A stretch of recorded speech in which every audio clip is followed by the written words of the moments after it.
Shalom प्रियजन हो, अनुग्रह प्रार्थना सहभागितेच्या आजच्या या ऑनलाईन उपासनेमध्ये आपणा सगळ्यांचं मनपूर्वक स्वागत. प्रार्थना करूया. ही उपासना प्रभूच्या हातात देऊया. परमदयाळू परमेश्वरा, आम्ही तुझी उपकार स्तुती करतो. सर्व मान महिमा गौरव तुला देतो. ज्याचं आम्ही स्तवन करावं असा केवळ तूच आहेस. तुझी करुणा महान आहे, तुझं प्रेम महान आहे. आणि बापा, आम्हाला आज ही सुवर्ण संधी दिलेली आहेस. आम्ही तुझी स्तुती करावी, आराधना करावी. आम्ही वेगवेगळ्या ठिकाणी आहोत, तरी देखील एक दिलानं, एका आत्म्यानं, सत्यानं तुझी आराधना करत आहोत. ती तू मान्य करून घे. प्रभुदेवा, आज तुझं गौरव होऊ दे. प्रभू, तू आज आमच्याशी बोल. तुझी वाणी आम्हाला स्पष्टपणे ऐकता येऊ दे. आणि तू आमच्याशी बोलल्यानंतर त्यानुसार आमचं जीवन आम्ही सुधारावं, म्हणून तू आमचं सहाय्य कर. आजची सर्व उपासना आशीर्वादित कर. या उपासनेमध्ये जे भाग घेत आहेत, जे अटेंड करत आहेत, त्या सर्वांना तुझा आशीर्वाद दे.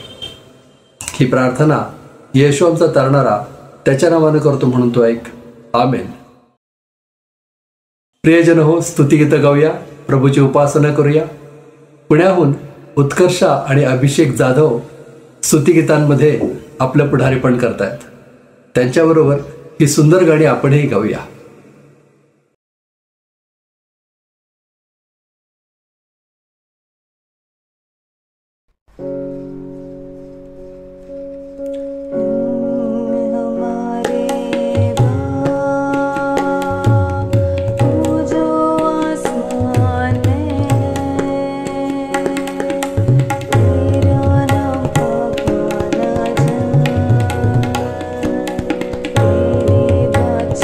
तेरे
उत्कर्षा, अभिषेक या सुंदर गाण्यांमध्ये तुम्ही आमचं पुढारीपण केलं, आपला बहुमूल्य वेळ दिलात, तुमचे मनपूर्वक आभार.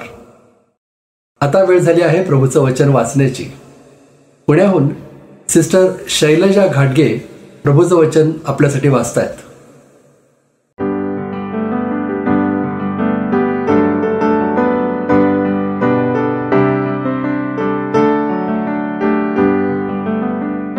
प्रगटीकरण याचा 5वा अध्याय 8 ते 14 वचनं आपण वाचूया. त्याने गुंडाळी घेतली तेव्हा ते 4 प्राणी व 24 वडील कोकऱ्याच्या पाया पडले. त्या प्रत्येकाजवळ वीणा व धुपाने भरलेल्या सोन्याच्या वाट्या होत्या. त्या वाट्या म्हणजे पवित्र जनांच्या प्रार्थना होत. ते नवे गीत गाऊन म्हणतात, तू गुंडाळी घ्यावयास व तिचे शिक्के फोडावयास योग्य आहेस, कारण तू वधीला गेला होतास आणि तू आपल्या रक्ताने सर्व वंश, निरनिराळ्या भाषा बोलणारे लोक व राष्ट्रे यामधून आमच्या देवासाठी विकत घेतले आहेस आणि आमच्या देवासाठी त्यास राज्य व याजक असे केले आहे आणि ते पृथ्वीवर राज्य करतील. तेव्हा मी पाहिले, तो राजासन, प्राणी व वडील यांच्या भोवती अनेक देवदूतांची वाणी ऐकू आली आणि त्यांची संख्या अयुतांची अयुते व सहस्त्रांची सहस्त्रे होती. ते मोठ्याने म्हणत होते, वधलेला कोकरा सामर्थ्य, धन, ज्ञान, बल, सन्मान, गौरव व धन्यवाद ही घेण्यास योग्य आहे.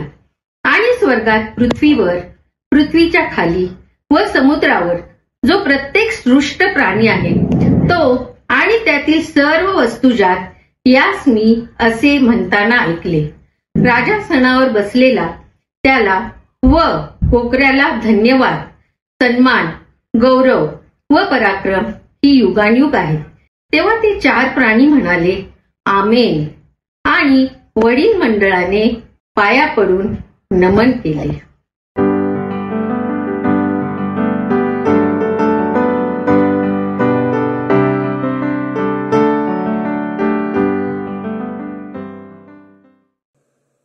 शैलजाताई, प्रभूचं वचन वाचलत, तत्परतेने प्रतिसाद दिलात, वेळात वेळ काढलात आणि प्रभूचं वचन वाचण्यामध्ये आमचं पुढारी पण केलं. तुमचे मनपूर्वक आभार. आता आणखीन एक गीत ऐकूया प्रभूच्या स्तुतीचं, मॅजेस्टी, वर्शिप हिज मॅजेस्टी.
प्रियजन हो, आता वेळ झाली आहे दानार्पणाची.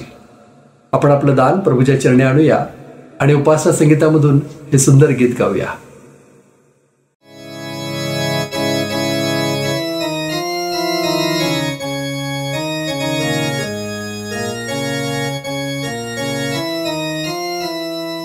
आपण उपासना संगीतामधून 20 नंबरचं गाणं गाऊया, नमा परम मंगला गौरव तुला परम वत्सला. सर्वांच्या परिचयाचं गाणं आहे आणि हे गीत गात असताना आपण आपलं दान परमेश्वराला अर्पण करूया. नमा परम मंगला गौरव तुला परम वत्सला, नमा परम मंगला गौरव तुला परमवत्सला. ध्याऊ गाऊ पूजू वाहुनी प्रेमाश्रूंच्या फुला, प्रेमाश्रूंच्या फुला. गौरवू तुला परमवत्सला. नमा परममंगला. गौरवू तुला परमवत्सला. जगत कारणा बापा न कुठे, तव वात्सल्या तुला, तव वात्सल्या तुला. गौरवू तुला परमवत्सला. नमा परममंगला. गौरवू तुला परमवत्सला. जगतारणा पुत्रा अनुपम, तुझी कृपा निर्मला, तुझी कृपा निर्मला. गौरवू तुला परमवत्सला. नमा परममंगला. गौरवू तुला परमवत्सला. जगत चालना पवित्र आत्मन, हो मम जीवन कला, हो मम जीवन कला. गौरवू तुला परमवत्सला. नमा परममंगला. गौरवू तुला परमवत्सला. अगाधवया सदा अनुभवू तुझ्या त्रिविध भूतीला, तुझ्या त्रिविध भूतीला. गौरवू तुला परमवत्सला. नमा परममंगला. गौरवू तुला परमवत्सला.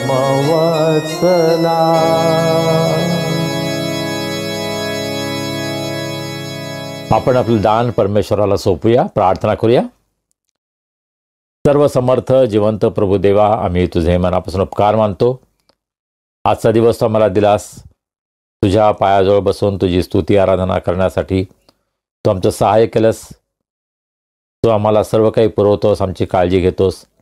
प्रभू, त्याबद्दल आम्ही तुझे मनापासून उपकार मानतो.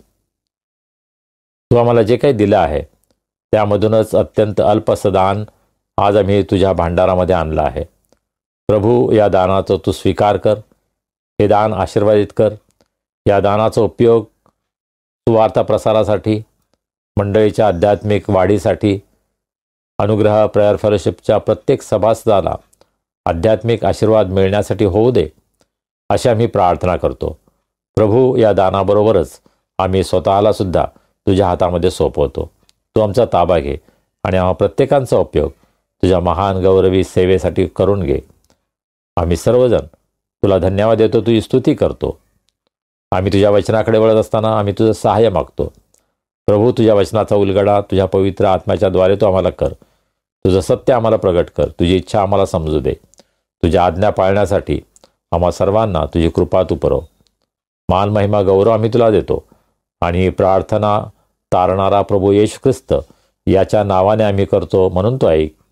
आमेन. प्रियजन हो, प्रभूचा संदेश ऐकूया.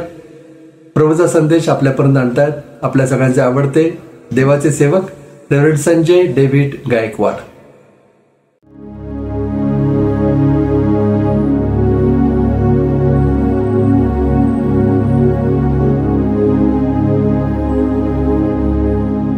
शालोम. कसे आहात आपण सर्व? आज पुन्हा एकदा अनुग्रह ऑनलाईन वर्शिपमध्ये, भक्तीमध्ये आपल्या सर्वांची भेट होते, म्हणून मला अतिशय आनंद वाटतो. प्रभूमध्ये मी तुम्हा सर्वांचं स्वागत करतो आजच्या भक्तीमध्ये. माझा विश्वास आहे की ही भक्ती तुम्हा सर्वांच्यासाठी अत्यंत आशीर्वादाची ठरत आहे. मी ज्या ज्या ठिकाणी जातो त्या त्या ठिकाणी कोणीतरी मला भेटतं आणि सांगतं की आम्ही तुमची भक्ती पाहतो, आम्ही तुमची भक्ती ऐकतो आणि खूप आनंद वाटतो. प्रभू त्याचं वचन दूर दूरवर नेत आहे आणि त्याचं गौरव होत आहे याचा आम्हाला अतिशय आनंद वाटतो. आपल्या सर्वांच्या प्रार्थना, आपल्या सर्वांचं आर्थिक सहाय्य, आपला सहभाग या सर्व गोष्टींसाठी मी आपले मनापासून आभार मानतो. मी पुन्हा एकदा United Theological Seminary of Maharashtra UTSM किंवा UTC या नावानं जी सेमिनरी पूर्वी ओळखल्या जायची, त्या सेमिनरीमध्ये पुन्हा मी टीचिंग करणार आहे, शिक्षण देणार आहे आणि 3 विषय फर्स्ट इयर, सेकंड इयर आणि थर्ड इयरला मी शिकवणार आहे. प्रभूने ही सुंदर संधी दिली त्याबद्दल मी प्रभूला धन्यवाद देतो. आणि आमचे मित्र right reverend Andrew Rathod, Pune डायसिसचे बिशप, हे सध्या प्रिन्सिपल आहेत. त्यांनी नुकताच हा पदभार स्वीकारलेला आहे आणि त्यांनी मला या सेवेसाठी आमंत्रित केलं, संधी दिली, त्याबद्दल त्यांचाही मी आभारी आहे. येणाऱ्या दिवसामध्ये UTSMच्या विद्यार्थ्यांना शिकवत असताना प्रभूनं मला कृपा पुरवावी, आरोग्य द्यावं, शक्ती द्यावी, मार्गदर्शन करावं, यासाठी माझी आपल्या सर्वांना विनंती आहे की माझी प्रार्थनेमध्ये आठवण ठेवा. UTSMचा आणि माझा संबंध फार जुना आहे. माझे पप्पा सर्वप्रथम UTSMला आले त्यावेळेस आम्ही 5 मुलं होतो. 3 मुली आणि 2 मुलं असे आमचं 5 भावंड. आम्हाला घेऊन माझे आई पप्पा या सेमिनरीमध्ये थिओलॉजीचं शिक्षण घेण्यासाठी आले. माझे पप्पा रेल्वेमध्ये काम करत होते. मुंबईच्या अकाउंट्स ऑफिसमध्ये ते एका चांगल्या पदावर होते, परंतु प्रभूनं त्यांना पाचारण केलं. त्यांनी आपल्या नोकरीचा राजीनामा दिला आणि मेथडिस्ट चर्चच्याद्वारे त्यांनी सेवा करण्याचं ठरवलं आणि मेथडिस्ट चर्चचे कॅन्डिडेट म्हणून ते UTSMमध्ये शिक्षण घेण्यासाठी आले. आणि माझी जी आठवण आहे, मी त्यावेळेस 3 वर्षाचा होतो. मला असं वाटतं साधारण 56-57 हे साल असेल, 1956-57 हे साल असेल. त्यावेळेला आम्ही सर्व UTSMमध्ये राहत होतो आणि त्या ठिकाणच्या काही आठवणी माझ्या आहेत. आणि पप्पा आम्हाला सांगतात की माझी ओळख त्या ठिकाणी जी होते, UTSMमध्ये मला ते प्रॉफेट म्हणायचे, कारण मी खूप मोठ्याने बोलायचो, ओरडायचो. अर्थात हे मला लहानपणी माहीत नव्हतं. नंतर पप्पांनी आम्हाला हे सांगितलं. तर माझे पप्पा UTSMमध्ये पूर्ण वेळ सेवेसाठी त्यांनी समर्पण केलं, सेवेला सुरुवात केली आणि त्याच वेळेला माझे पायगुण त्यांना तिथं दिसले आणि म्हणून UTSMमधील लोक मला प्रॉफेट म्हणायचे. UTSMमधील फार चांगल्या आणि वाईटसुद्धा काही आठवणी आहेत. एक चांगली आठवण ही होती की डॉक्टर ग्रॅहम जे प्रिन्सिपल होते, त्यांची मुलगी, मला असं वाटतं ती 15-16 वर्षाची असेल, तर मी तिला खूप आवडायचो. आई मला सांगते की ती माझा खूप लाड करायची आणि माझ्यासाठी झाडावर चढून ती आवळे काढायची आणि आवळे मला द्यायची. आणि अशा प्रकारे खूप आनंदामध्ये आमचे ते दिवस जात होते. त्याचबरोबर एक असा अनुभव होता की UTSMमध्ये खेळत असताना माझा तोल जाऊन मी पडलो आणि फरशी मला लागली आणि डोळ्याच्या कोपऱ्याला एक खोक पडली होती, रक्त वाहत होतं. आणि अशा अवस्थेमध्ये डॉक्टर ग्रॅहम त्यांच्या कारमध्ये, त्यांच्या गाडीमध्ये मला टाकून त्यांनी हॉस्पिटलमध्ये नेलं आणि माझ्यावर उपचार झाले. आणि अर्थातच डोळ्याला काही इजा झाली नव्हती, माझे डोळे सुरक्षित होते आणि प्रभूनं मला त्या ठिकाणी वाचवलं. तर ही एक आठवण माझी UTSMची आहे. 1957मध्ये माझा भाऊ पीटर याचा जन्म त्या ठिकाणी झाला आणि आमची आई त्यावेळेला मंगळवार हॉस्पिटलमध्ये बाळणपणासाठी ॲडमिट होती आणि पप्पा मला घेऊन जायचे, आईसाठी खीर घेऊन आम्ही जायचो. ही सुद्धा आठवण मला आहे. कधीतरी पुढे अजून काही आठवणी सांगेन, परंतु सध्या एवढं पुरे आहे. मी 1996 पासून UTSMमध्ये व्हिजिटिंग लेक्चरर म्हणून शिकवत आहे. 1996 मध्ये माझं BD पूर्ण झाल्यानंतर रेव्हरंड भास्कर ओनावळे यांनी मला त्या ठिकाणी लेक्चरर म्हणून अपॉइंटमेंट दिली, मला बोलावलं आणि तेव्हापासून मी त्या ठिकाणी सेवा करत आहे. अर्थात ही सेवा अखंडपणे नाही, काही वर्ष मी त्या ठिकाणी लेक्चरर म्हणून सेवा केली, त्यानंतर मी थांबवलं. पुन्हा काही वर्षांनी रेव्हरंड आपटे यांनी मला बोलावलं, त्या ठिकाणी मी सेवा केली. त्यानंतर रेव्हरंड बारदे जेव्हा प्रिन्सिपल होते त्यांनी मला आमंत्रण दिलं, त्यावेळेस मी सेवा केली. आणि मग आत्ता बिशप अँड्रू राठोड यांनी मला आमंत्रण दिलं आणि त्या ठिकाणी मी आता शिक्षकाची सेवा करत आहे, शिक्षणाची सेवा करत आहे. त्याबद्दल मी प्रभूला धन्यवाद देतो, प्रभूची स्तुती करतो. UTSM ही अत्यंत महत्त्वाची अशी संस्था आहे ज्या ठिकाणी CNI आणि मेथडिस्ट त्याचप्रकारे हिंदुस्थानी कॉव्हेनंट चर्चचे पाळक हे तयार होतात. मराठी माध्यमातून शिक्षण दिलं जातं आणि आज संपूर्ण महाराष्ट्रामध्ये मोठमोठ्या मंडळांचे जे पाळक आहेत ते अनेक जण UTSM मध्ये शिक्षण घेऊन तयार झाले आहेत आणि त्यापैकी अनेकांना मी शिकवलं सुद्धा आहे. आपण प्रार्थना करा की या ठिकाणी जे सेवक तयार होत आहेत ते खरोखर समर्पित असतील, आपलं जीवन प्रभूला संपूर्ण वाहिलेले, पवित्र जीवन जगणारे, मंडळीची मनोभावे सेवा करणारे असे सेवक या ठिकाणी तयार व्हावेत, यासाठी आपण प्रार्थना करा. सर्व शिक्षकांसाठी प्रार्थना करा. आमचे प्रिन्सिपल बिशप अँड्रू राठोड यांच्यासाठी प्रार्थना करा. आपण आपल्या अभ्यासाकडे वळूया. आपण प्रभूची प्रार्थना या विषयाचा अभ्यास करत आहोत. गेली काही महिने आपण या विषयावर अभ्यास करत आहोत, मनन करत आहोत. मत्तेकृ शुभवर्तमान याचा 6वा अध्याय 9व्या वचनापासून पुढे प्रभूची प्रार्थना आपल्याला आढळते. तर त्याचं वाचन आपण करूया आणि त्यानंतर त्याच्यावर आपण मनन करूया. 9वं वचन. यास्तव तुम्ही या प्रकारे प्रार्थना करा. हे आमच्या स्वर्गातील पित्या, तुझे नाव पवित्र मानले जाओ, तुझे राज्य येवो, जसे स्वर्गात तसे पृथ्वीवरही तुझ्या इच्छेप्रमाणे हो. आमची रोजची भाकर आज आम्हास दे, आणि जसे आम्ही आपल्या ऋणे सोडले आहे तशी तू आमची ऋणे आम्हास सोड. आणि आम्हास परीक्षित आणू नको, तर आम्हास वाईटापासून सोडीव. कारण की राज्य, सामर्थ्य आणि गौरव ही सर्व काळ तुझी आहेत. आमेन. आजच्या मननासाठी जो दुसरा शास्त्रभाग प्रगटीकरण याचा 5वा अध्याय यामधून आपण वाचलेला आहे आणि आपल्यासाठी त्याचं वाचन सिस्टर शैलजा घाडगे यांनी केलेलं आहे.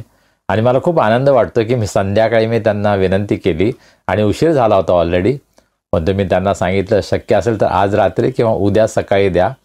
आणि काही वेळातच, काही मिनिटातच त्यांनी ऑलरेडी रेकॉर्डिंग केलं आणि आम्हाला पाठवलं.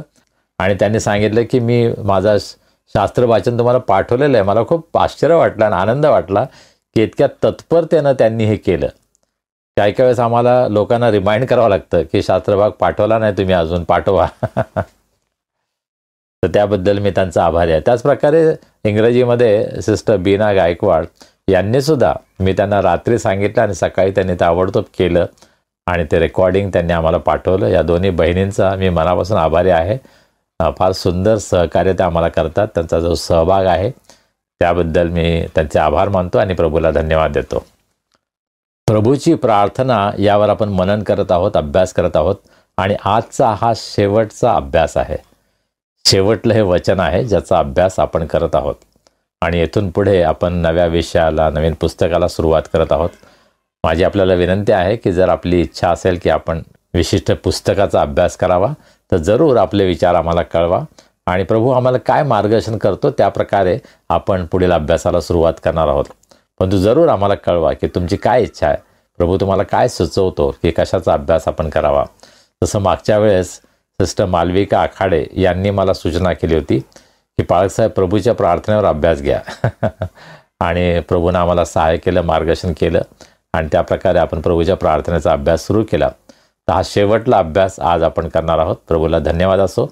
आणि माझा विश्वास आहे की या अभ्यासाच्याद्वारे प्रभूनं आम्हाला आशीर्वादित केलेला आहे. प्रभू आमच्याशी बोलला आहे आणि प्रभूनं या प्रार्थनेमधून आम्हाला अनेक गोष्टी शिकवल्या आहेत, हा मला विश्वास आहे. हाच अभ्यास आम्ही आमच्या मंडे बायबल स्टडीमध्ये सुद्धा सुरू केला आहे आणि त्या ठिकाणी सर्वांना खूप आशीर्वाद मिळत आहे. आणि आम्ही एकेका वचनावर खूप वेळ डिस्कशन करतो, त्या ठिकाणी आम्ही चर्चा करतो आणि वेगवेगळ्या गोष्टी प्रभू आम्हाला प्रगट करत आहे. कारण हा ग्रुप बायबल स्टडी आहे आणि मला खूप आनंद वाटतो की त्या ठिकाणी आम्हाला खूप काही शिकायला मिळतं. आपल्या हे लक्षात येईल की आपल्या बायबलमध्ये हे जे वचन आहे 13 वचन, तर ते तर आम्हास वाईटापासून सोड या ठिकाणी थांबतं खरं म्हणजे. आणि अनेक इंग्रजी बायबलमध्ये पुढचा भाग नाही आहे. याचं कारण अनेक मूळ मॅन्युस्क्रिप्ट्समध्ये मूळ जे लिखाण केलेलं आहे त्याच्यामध्ये हा भाग आढळत नाही, परंतु इतर काही ठिकाणी आढळतो. आणि म्हणून चर्चला असं वाटलं, मंडळीला असं वाटलं की हा भाग असणं आवश्यक आहे. आणि म्हणून आज बायबलमध्ये या वचनामध्ये हा भाग ब्रॅकेटमध्ये आपल्याला आढळतो. तर ते वचन काय आहे? कारण की राज्य, सामर्थ्य आणि गौरव ही सर्व काळ तुझी आहेत. आमेन. ही एक प्रार्थना आहे, प्रभूनं शिकवलेली प्रार्थना, ज्याला आपण प्रभूची प्रार्थना म्हणतो. आणि स्वतः प्रभू येशू ख्रिस्ताने शिकवलेली प्रार्थना आहे. त्याची सुरुवात आपण काय करतो? हे आमच्या स्वर्गातील पित्या. आपण ही पित्याला प्रार्थना करत आहोत. आणि म्हणून शेवटी आपण काय म्हणतो? आपण पित्याला हे सांगत आहोत की राज्य, सामर्थ्य आणि गौरव ही सर्व काळ तुझे आहेत. अशा प्रकारे आपण देवाचं गौरव करतो, देवाची स्तुती करतो, देवाची आराधना करतो आणि मग आपण थांबतो आणि म्हणतो आमेन. ही प्रार्थना अतिशय सुंदर आहे, त्यामध्ये अनेक गोष्टींचा समावेश आहे. परंतु सुरुवात जी आहे ती त्याच्या आराधनेपासून आहे. तुझं नाव पवित्र मानले जावो असं आपण म्हणतो. आणि मग शेवटी आपण हे सांगतो की हे परमेश्वरा, कारण की राज्य, सामर्थ्य आणि गौरव ही सर्व काळ तुझे आहेत. आपण देवाला जणू काही सांगत आहोत, देवा आम्हाला माहीत आहे तरी सुद्धा आम्हाला सांगू दे हे की राज्य, सामर्थ्य आणि गौरव ही सर्व काळ तुझे आहेत. खरं म्हणजे आम्हाला देवाला सांगायची गरज आहे का? परंतु आमच्या स्वतःसाठी ते चांगलं आहे. आम्हाला स्वतःला याची आठवण करून द्यायची आहे. देव कोण आहे, देवाचा स्वभाव काय आहे, देवाचं काम काय आहे, देवाचं कार्य काय आहे, या सर्व गोष्टींची आठवण आपण जेव्हा देवाला करतो असं म्हणतो, तेव्हा खरं म्हणजे आपण स्वतःला आठवण करतो. देवाला आपण सांगतो की देवा, राज्य, सामर्थ्य, गौरव सर्व काळ तुझे आहेत. पण त्याचा अर्थ मला स्वतःला पण त्याची आठवण होते, मला जाणीव होते की राज्य, सामर्थ्य आणि गौरव हे सर्वदा देवाचं आहे. आम्ही हे काय करतो बरं? कारण पुष्कळदा आम्ही विसरून जातो. प्रभूची प्रार्थना आपण पुन्हा आणि पुन्हा म्हणतो, तरीसुद्धा आपण हे विसरून जातो की राज्य देवाचं आहे, सामर्थ्य देवाचं आहे, गौरव देवाचा आहे. आता या 3 शब्दांवर आपण विचार करणार आहोत. देवाचं राज्य, देवाचं सामर्थ्य, देवाचं गौरव. देवाचं राज्य कसं सुरू झालं, कधी सुरू झालं? ज्यावेळेस देवानं मानवाला निर्माण केलं त्याच वेळेला देवानं त्याला सर्व अधिकार दिला. त्याला सांगितलं तू ह्या संपूर्ण जगावर राज्य कर.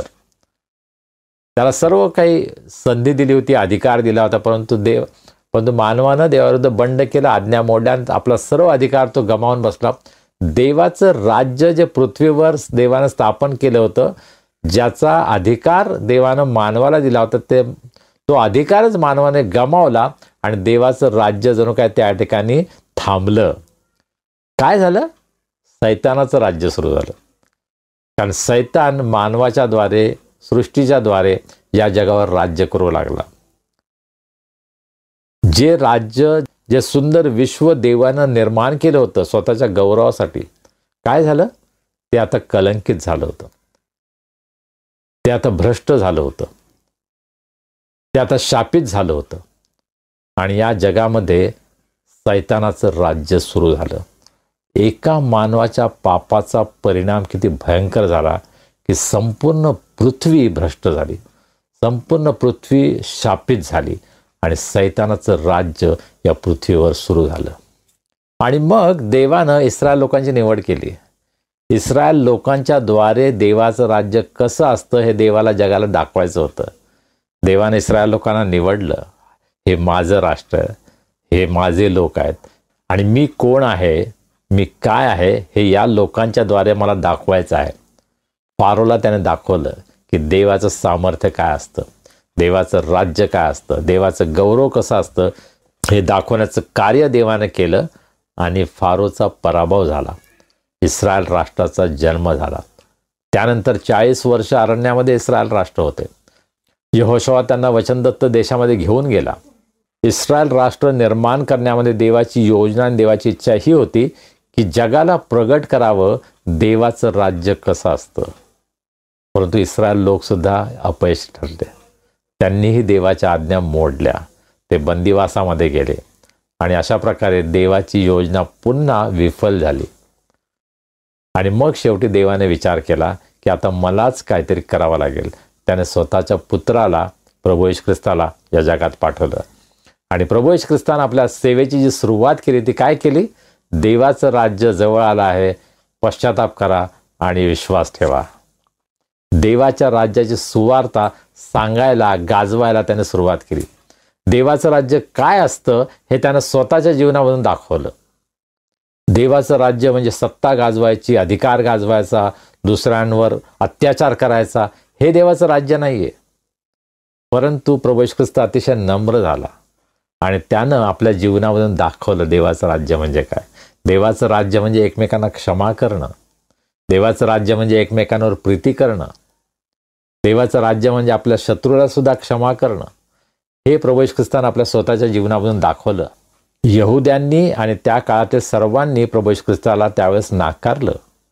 यहुद्यांनी त्याला वधस्तंभावर खिळून मारलं आणि त्यांच्याकडे पाहून सुद्धा त्याने प्रार्थना केली, हे बाप्पा यांना क्षमा कर, कारण हे काय करतात हे त्यांना कळत नाही.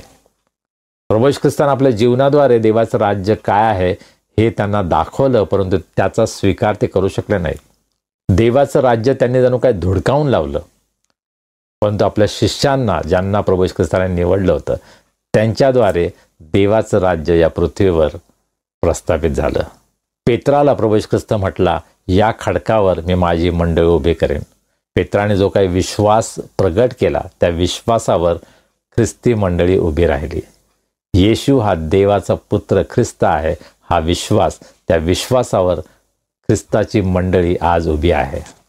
पेत्रानं पहिला संदेश दिला आणि 3000 लोकांनी प्रभू येशू ख्रिस्तावर विश्वास ठेवला आणि त्यांचा बाप्तिस्मा झाला आणि मंडळीची सुरुवात झाली आणि देवाचं राज्य खऱ्या अर्थानं पृथ्वीवर सुरू झालं. अर्थात प्रारंभापासूनच मंडळीवर अनेक हल्ले झाले. मंडळीचा नाश व्हावा यासाठी अनेक प्रयत्न सैतानाने केले, या जगातील सत्ताधाऱ्यांनी केले. जगामध्ये मला असं वाटतं ख्रिस्ती लोकांचा जो छळ झाला तसा कोणाचाही झाला नसेल. पहिल्या शतकापासून तर ते आत्ता 2024 पर्यंत जर आपण ख्रिस्ती मंडळीचा इतिहास पाहिला तर त्यामध्ये ख्रिस्ती मंडळीचा प्रचंड छळ प्रत्येक ठिकाणी झाला, प्रत्येक वेळेला झाला, हे आम्हाला पाहायला मिळतं. आणि आजसुद्धा चालू आहे. आजसुद्धा आम्हाला माहीत आहे मणिपूरमध्ये ख्रिस्ती लोकांवर हल्ला झाला, चर्चेस जाळण्यात आले, ख्रिस्ती लोकांना मारण्यात आलं, छळ करण्यात आला. आज अनेक ठिकाणी ख्रिस्ती मंडळीचा छळ होत आहे. परंतु तरीसुद्धा देवाचं राज्य वाढण्याचं थांबलं नाही. येशू ख्रिस्तानं देवाच्या राज्याची सुवार्ता सांगितली. येशूच्या शिष्यांनी ख्रिस्ताची सुवार्ता आपल्या जीवनाद्वारे अंमलात आणली, लोकांना प्रगट केली. मंडळीचा जन्म झाला आणि मंडळीच्या द्वारे येशूची सुवार्ता, देवाचं राज्य संपूर्ण जगभर पसरलं. आज संपूर्ण जगामध्ये येशूची मंडळी आहे.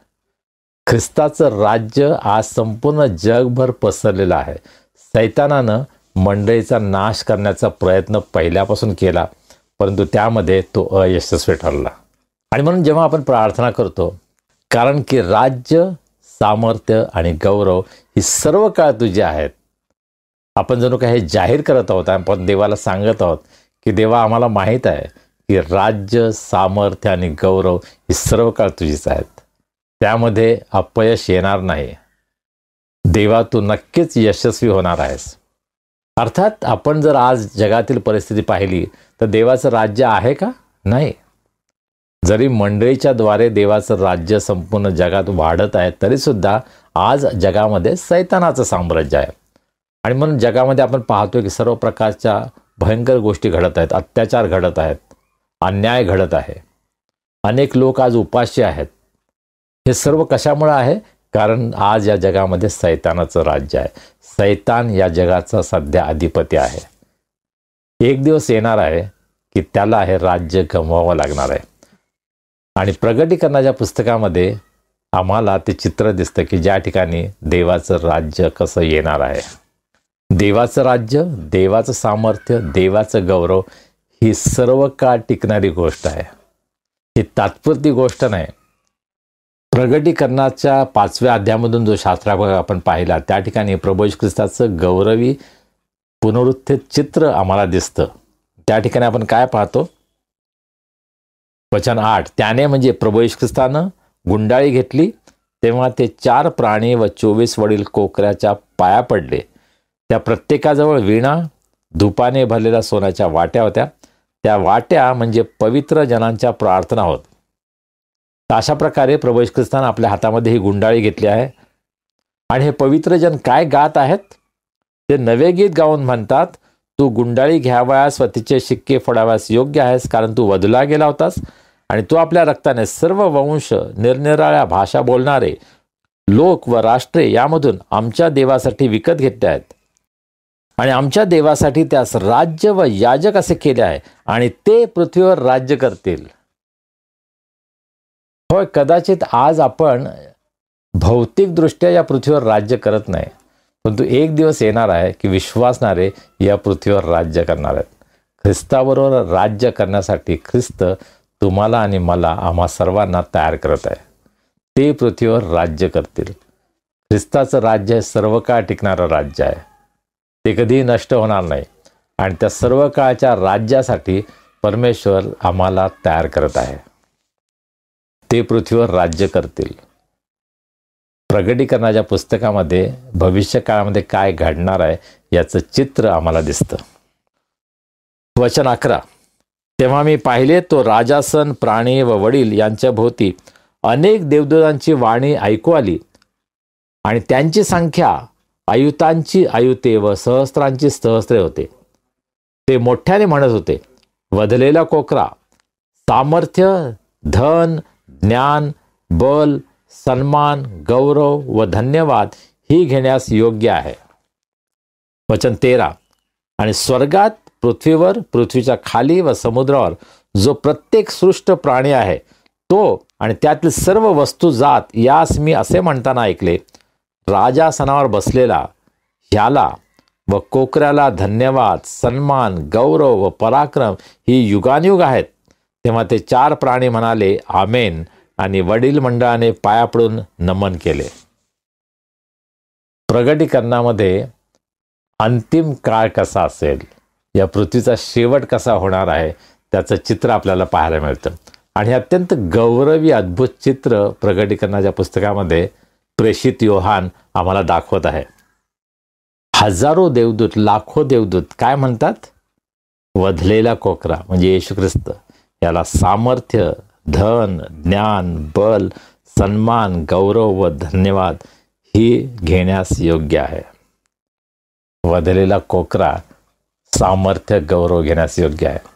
केवळ तोच योग्य आहे, आम्ही कोणी नाही. आणि म्हणून आम्ही स्वतःला कधीही उंच करायचा प्रयत्न करू नये. स्वतःचं महत्त्व वाढवण्याचा आपण प्रयत्न करू नये. आपण नेहमी प्रभू येशू ख्रिस्ताला उंच करायला पाहिजे. प्रभू येशू ख्रिस्ताला आपण गौरव, मान, सन्मान द्यायला पाहिजे. आपल्या जीवनामधून आपण हे करत आहोत का हा विचार आपण करायला पाहिजे. फिलिप्पीकरास पत्रामध्ये 2ऱ्या अध्यायामध्ये पौल असं म्हणतो, फिलिप्पी 2:9, यामुळे देवाने त्याला अत्युच्च केले आणि सर्व नावांपेक्षा जे श्रेष्ठ नाव ते त्याला दिले. यात हेतू हा की स्वर्गात, पृथ्वीवर, पृथ्वीखाली प्रत्येक गुडघा येशूच्या नावाने टेकला जावा आणि देवपित्याच्या गौरवासाठी प्रत्येक जिभेने येशू ख्रिस्त हा प्रभू आहे असे कबूल करावे. देवाची इच्छा आहे की प्रत्येकानं येशूला प्रभू म्हणून कबूल करावं. येशूचं गौरव व्हावं, देवाचं गौरव व्हावं ही देवाची योजना आहे. आणि प्रगटीकरणाचं पुस्तक आम्हाला तो अत्यंत अद्भुत असा समय, तो काळ दाखवतो की ज्या वेळेला सर्व सन्मान, गौरव हे प्रभूला मिळणार आहे. आज या जगामध्ये ख्रिस्ताची निंदा होत आहे. आज ख्रिस्ती लोकांची निंदा होत आहे. ख्रिस्ती लोकांवर अत्याचार होत आहेत, हल्ले होत आहेत.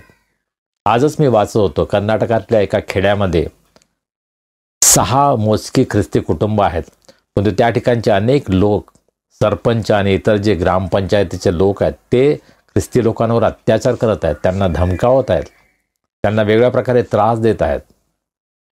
आणि ADF नावाची जी संस्था आहे जी अशा लोकांना मदत करते ज्यांचा छळ होत आहे, त्यांच्यासाठी ते धावून जातात, त्यांना कायदेशीर मदत करण्यासाठी ते प्रयत्न करतात. आणि ADF बद्दल आपण देवाला धन्यवाद देऊया. परंतु आज अशा प्रकारचं चित्र आहे की मंडळीवर हल्ले होत आहे, ख्रिस्ताची निंदा होत आहे, ख्रिस्ती मंडळीचा छळ होत आहे. परंतु एक दिवस येणार आहे की ज्यावेळेस प्रत्येक गुडघा येशूसाठी टेकणार आहे, प्रत्येक जीव हा कबूल करेल येशू हा ख्रिस्त आहे, येशू हा मसीहा आहे, येशू हा तारणार आहे, हे प्रत्येक जीव कबूल करेल.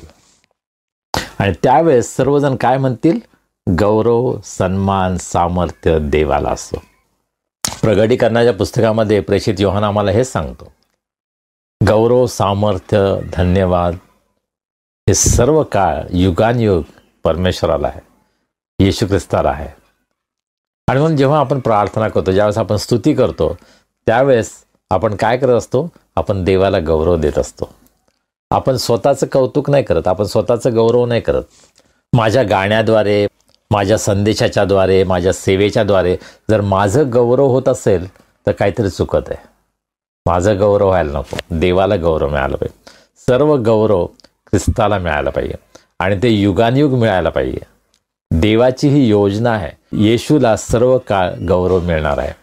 आणि त्यासाठी तुमच्यावर आणि माझ्यावर ही जबाबदारी आहे की माझ्या जीवनाद्वारे येशू ख्रिस्ताला गौरव मिळत आहे का? कारण की राज्य, सामर्थ्य आणि गौरव ही सर्व काळ तुझीच आहेत, अशी आपण प्रार्थना करतो. परंतु ही केवळ प्रार्थना करून चालेल का? नाही. आमच्या जीवनाद्वारे सुद्धा आम्हाला दाखवावं लागेल की माझ्या जीवनामधून मी प्रभूला गौरव देत आहे, प्रभूचं सामर्थ्य मी प्रगट करत आहे, प्रभूचं राज्य माझ्या जीवनामधून मी प्रगट करत आहे. हे माझ्या जीवनामध्ये घडत आहे का? हा विचार मला करावा लागेल. त्यासाठी मी काय करत आहे? प्रभूचं राज्य या जगामध्ये वाढावं यासाठी मी काय करत आहे? तर चर्चला जाणं, भक्ती करणं, दानधर्म करणं यामधून प्रभूचं राज्य वाढेल का? नाही. ते आवश्यक आहे, ते अत्यंत महत्त्वाचं आहे. आपण जायलाच पाहिजे, आपण भक्तीसाठी एकत्र जमायला पाहिजे, आपण आराधना करायला पाहिजे, आपण स्तुती करायला पाहिजे, आपण दान द्यायला पाहिजे, आपण देवाचं वचन ऐकायला पाहिजे. हे सर्व अत्यंत आवश्यक आहे, चांगलं आहे. परंतु केवळ ते पुरेसं नाही. जसं मी ख्रिसमसमध्ये सांगितलं, ख्रिसमस केवळ आमच्यापुरता सेलिब्रेट करून चालणार नाही. ख्रिसमस हा काय आहे हे आम्हाला जाऊन लोकांना सांगावं लागेल, रस्त्यावर जावं लागेल, लोकांना सांगावं लागेल की येशू ख्रिस्त का जन्मला आहे, तो जगाचा तारणार आहे, पापांपासून सुटका करण्यासाठी तो आला आहे. तो केवळ ख्रिस्ती लोकांसाठी आला नाही, तो या जगातील सर्वांसाठी आला आहे. हे सत्य आम्हाला प्रगट करावं लागेल. आणि आज ती जबाबदारी देवानं तुमच्यावर आणि माझ्यावर दिली आहे. या नवीन वर्षामध्ये येशू ख्रिस्ताचं राज्य वाढावं यासाठी आपण काय करणार आहात? या नवीन वर्षामध्ये येशू ख्रिस्ताचं राज्य या जगामध्ये वाढावं यासाठी आपण सुवार्ता प्रसार करणार आहात, आपण प्रार्थना करणार आहात, आपण सुवार्ता सेवेसाठी दान देणार आहात, आपण स्वतः सुवार्ता प्रसार करण्यासाठी बाहेर जाणार आहात, मिशनरी म्हणून काम करणार आहात. आपण कदाचित पूर्णवेळ मिशनरी नाही होऊ शकत, परंतु आपण ज्या ठिकाणी काम करता, आपण हॉस्पिटलमध्ये सेवा करता, आपण शाळेमध्ये सेवा करता, आपण कंपनीमध्ये सेवा करता, कुठेही काम करता, त्या ठिकाणी ख्रिस्ताचं राज्य यावं यासाठी आपण प्रयत्न करत आहात का? आज देवानं ही जबाबदारी तुमच्यावर आणि माझ्यावर सोपवलेली आहे. आपण प्रभूची प्रार्थना म्हणतो, कारण की राज्य, सामर्थ्य आणि गौरव ही सर्व काळ तुझे आहेत. फार चांगली प्रार्थना आहे, पण त्यासाठी मी काय करत आहे हा प्रश्न मला विचारायला पाहिजे. गेली काही महिने प्रभूची प्रार्थना या विषयाचा अभ्यास आपण केला, प्रभूच्या प्रार्थनेचा आपण अभ्यास केला आणि प्रभूनं आम्हाला काहीतरी निश्चित शिकवलं आहे, हा माझा विश्वास आहे. प्रभूनं तुम्हाला नेमकं काय शिकवलं हे जरूर आम्हाला कळवा. मला खूप आवडेल तुम्ही जर आम्हाला कळवलं तर. आणि नवीन अभ्यासासाठी प्रभूने आमचं सहाय्य करावं, मार्गदर्शन करावं, यासाठी आपण प्रार्थना करावं. जरूर आम्हाला लिहा, आम्हाला कळवा, आमच्याशी संपर्क करा. आपल्या प्रार्थना, आपलं दान आमच्या सेवेसाठी जरूर पाठवा. देवबाप तुम्हाला आशीर्वादित करो. आमेन. प्रार्थना करूया. सर्व समर्थ जिवंत प्रभुदेवा, आम्ही तुझे मनापासून उपकार मानतो. आज तुझी आराधना, स्तुती करण्यासाठी तू आमचं सहाय्य केलंस. तुझ्या पवित्र वचनाद्वारे तू आमच्याशी बोलला आहेस, हा आम्हाला विश्वास आहे. प्रभू, जे काय आम्ही शिकलो आहोत ते आम्हाला अधिक चांगल्या प्रकारे समजू दे आणि त्याचं आचरण आमच्या जीवनामध्ये करण्यासाठी आम्हा सर्वांना तुझी कृपा तू पुरव. तुझं राज्य, तुझं सामर्थ्य, तुझं गौरव आमच्या जीवनामधून सदैव प्रगट व्हावं अशी कृपा तू आमच्यावर कर. तू आम्हा सर्वांना सांभाळ, आम्हाला सुरक्षित ठेव, आम्हाला निरोगी ठेव, आमची काळजी घे. आमच्यामध्ये जे दुःखी आहेत, निराश आहेत, आजारी आहेत, अडचणीत आहेत, संकटात आहेत, प्रभू आम्ही त्यांना तुझ्या दयासनासमोर उंच करतो. आज तू त्यांची भेट घे, त्यांना स्पर्श कर, त्यांना आरोग्य दे, तुझी शांती, तुझा आनंद त्यांना दे. त्यांच्या सर्व मार्गामध्ये तू त्यांचा रक्षक, त्यांचा वाटाड्या हो. ज्यांचे वाढदिवस आहेत, विवाहाचं वर्धापन दिन आहेत, त्या सर्वांची आम्ही आठवण करतो. त्यांना तू आशीर्वादित कर, त्यांची तू काळजी घे, त्यांच्या सर्व गरजा पूर्ण कर आणि त्यांचं जीवन तू आशीर्वादित कर. त्यांच्या जीवनाद्वारे इतरांना आशीर्वादित कर.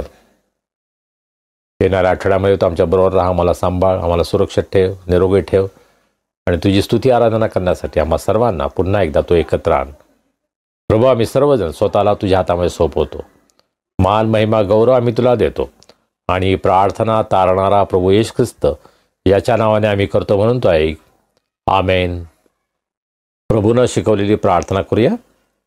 हे आमच्या स्वर्गातील पित्या, तुझे नाम पवित्र मानले जाओ, तुझे राज्य येवो, जसे स्वर्गात तसे पृथ्वीवरही तुझ्या इच्छेप्रमाणे हो. आमची रोजची भाकर आज आम्हास दे, जसे आम्ही आपल्या अपराधांची क्षमा करतो तशी तू आम्हाला आमच्या अपराधांची क्षमा कर आणि आम्हास परीक्षेत आणू नकोस, तर आम्हास वाईटापासून सोडव. कारण की राज्य, सामर्थ्य आणि गौरव ही सर्व काळ तुझीच आहेत. आमेन.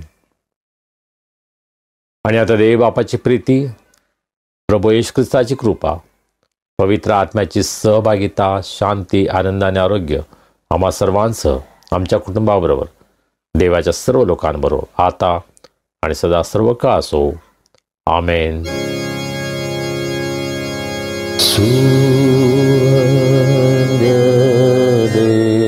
देवा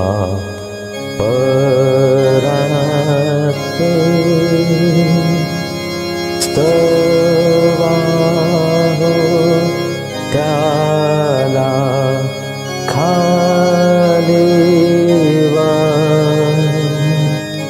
तो बाप पुत्र आत्मा जा त्रैत्याला द्या अनंत